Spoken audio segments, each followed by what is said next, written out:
यहाँ पर आए थे, निर्मल में आए थे और उन्होंने सीधे सीधे ये कहा है कि बीजेपी जो है मजलिस पार्टी से बिल्कुल नहीं डरती, खास करके तेलंगाना में। अब सीधा क्या आप समझते हैं कि और भी कुछ और एक पार्टी के लीडर ने कहा ना, 2023 में सरकार बनाएंगे और एक पार्टी के लीडर ने कहा ना कि हम वो भी कुछ। केटीआर भी कह रहे थे कि हम एमआईएम से नहीं डरते। और अच्छा, एक और पार्टी ने कहा, पुरानी पार्टी, हाँ, तीनों ने मिलके, देखिए टीआरएस, कांग्रेस, बीजेपी सब मिलके लैला की वाहवाह कर रहे हैं और सबकी जबान पे सिर्फ ओवैसी एमआईएम है। इनको हमारे सिवा कोई नजर आता ही नहीं है ना। क्या बात है यार, अच्छी बात है, चलिए, मगर इनको हम इन तमाम को बोलना चाह रहे हैं कि हम भी किसी से नहीं डरते, हम सिवा अल्लाह के किसी से नहीं डरते, बस। और क्या है, पॉलिटिकली क्या आप समझते हैं कि बीजेपी जो है आपको टारगेट करके पॉलिटिकल माइलेज ज्यादा देगी? देखिए अमित शाह साहब को, होम मिनिस्टर को बड़ी तकलीफ है कि वो हमारे कॉन्स्टिट्यूंसी में आए थे, चार मीनार के दामन में आए, दोनों वार्ड लूज कर गए। उत्तर प्रदेश के मुख्यमंत्री को हमारी कॉन्स्टिट्यूंसी में 4 घंटे फिराया, कुछ फ़ायदा नहीं हुआ, हार गए।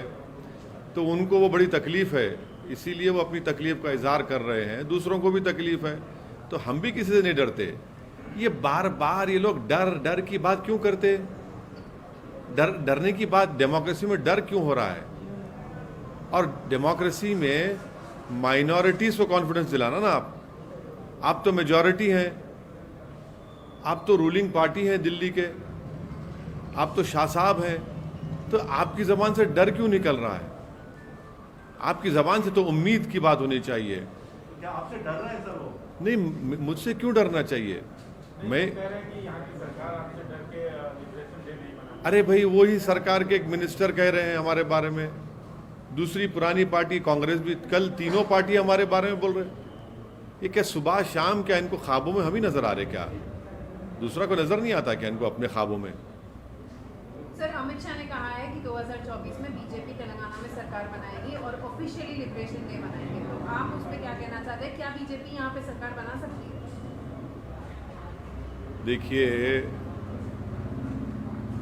जीएचएमसी इलेक्शन में बीजेपी कुछ नहीं कर पाई, थोड़े सीटों में इजाफा हो गया।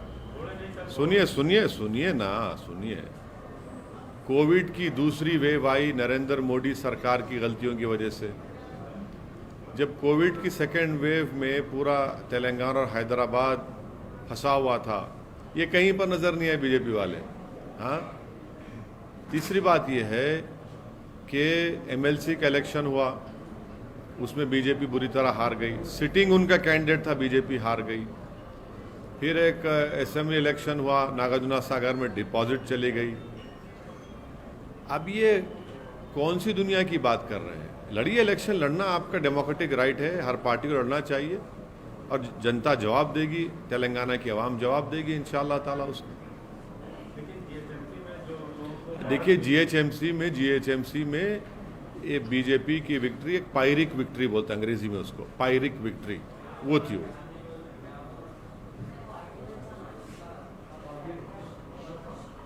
सर, ये प्रधानमंत्री जो सीईओ मीटिंग में कहे कि वो भी रेडिकलाइजेशन के खिलाफ है और मॉडरेट जो है बात को पसंद करते हैं।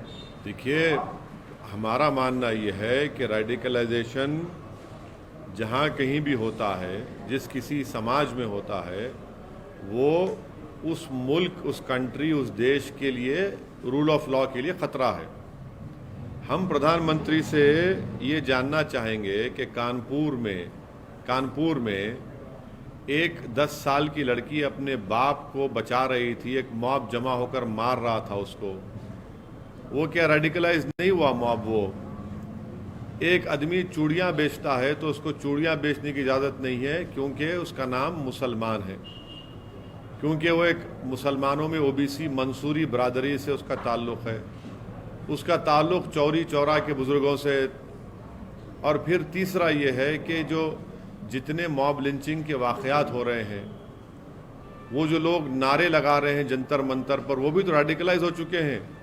तो हम प्रधानमंत्री को कह रहे हैं कि यकीनन रेडिकलाइजेशन किसी भी देश के लिए, रूल ऑफ लॉ के लिए थ्रेट है, और प्रधानमंत्री को ये रेडिकलाइजेशन की जो मिसालें मैं पेश किया हूँ उस पर भी प्रधानमंत्री को उस पर कंडेम करना चाहिए, उसकी मजम्मत करना चाहिए, और प्रधानमंत्री को ये भी बोलना चाहिए कि एक स्टेट का मुख्यमंत्री अब्बा जान कहता है, वो क्या प्रधानमंत्री उससे मुत्तफिक हैं उनकी उस भाषा से? और क्या ये जो अपने आप को सेकुलर कहते हैं वो चचा जान बोलता है, तो क्या वो भी उससे मुत्तफिक हैं?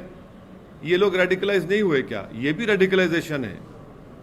तो प्रधानमंत्री से हम उम्मीद करते हैं कि वो इन तमाम रेडिकलाइजेशन को भी नोटिस लेंगे और इसका रोकथाम करेंगे।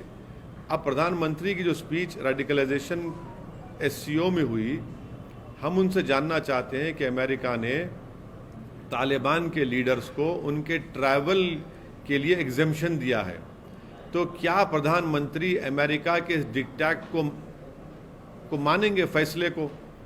हम ये इसलिए पूछ रहे हैं क्योंकि भारत यूनाइटेड नेशन की सैंक्शन कमेटी का चेयरमैन है, तो क्या अमेरिका के हुक्म पर, क्या भारत अमेरिका के हुक्म को मानकर तालिबान के इन तमाम लीडर्स को डीलिस्ट करेगा, या फिर इनको UAPA की टेरर लिस्ट में इनका नाम शामिल करेगा? ये प्रधानमंत्री को बताना पड़ेगा, क्योंकि अमेरिका ने तालिबान के लीडर्स के ट्रैवल के एग्जेम्पशंस दिए हैं।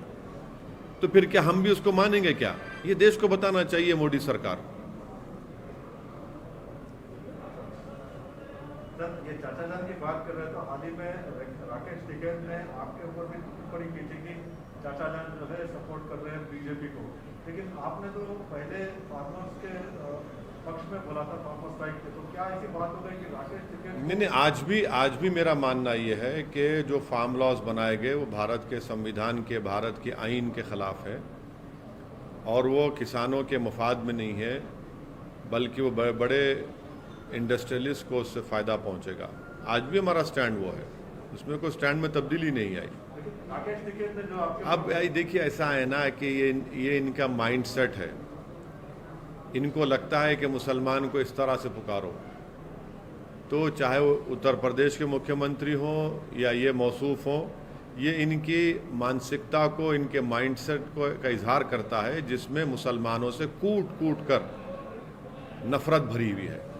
तो मुझे कोई फ़र्क नहीं पड़ता, ये देश देख रहा है, उत्तर प्रदेश के मुसलमान इसको सुन रहे हैं, देख रहे हैं, और इसको अंग्रेज़ी में कहते हैं dog vigil politics.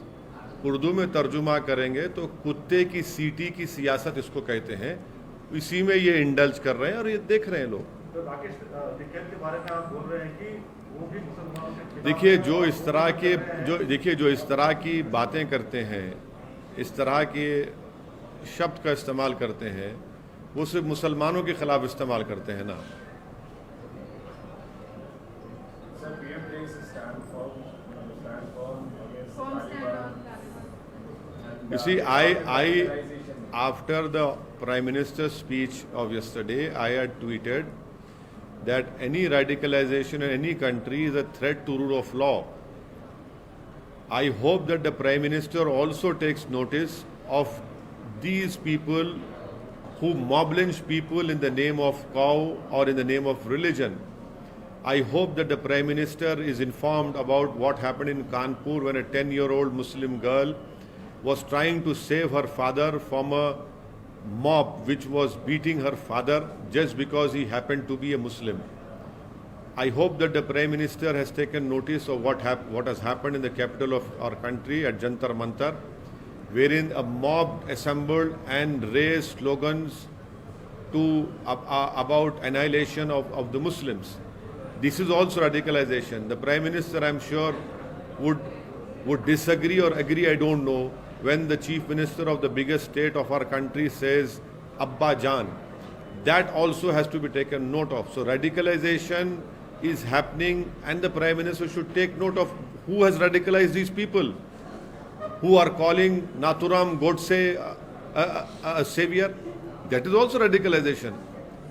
And also, I want to know from the government of India, headed by our Prime Minister, Shri Narendra Modi, that now the United States of America has given exemption to Taliban leaders for their travel. it has given further exemption. Will Narendra Modi's government follow the diktat of the US government in allowing exemption that has been given to Taliban? Because the Prime Minister has rightly said that the Taliban is radicalizing. Now, as the chairman of the UN Sanction Committee, will India delist Taliban or will continue with that listing of them as terrorists? And if that is the case, then the government should ask that Taliban should be put in the terrorist list under Unlawful Activities Prevention Act. I hope that the Prime Minister will respond to it and their government will respond to these two things.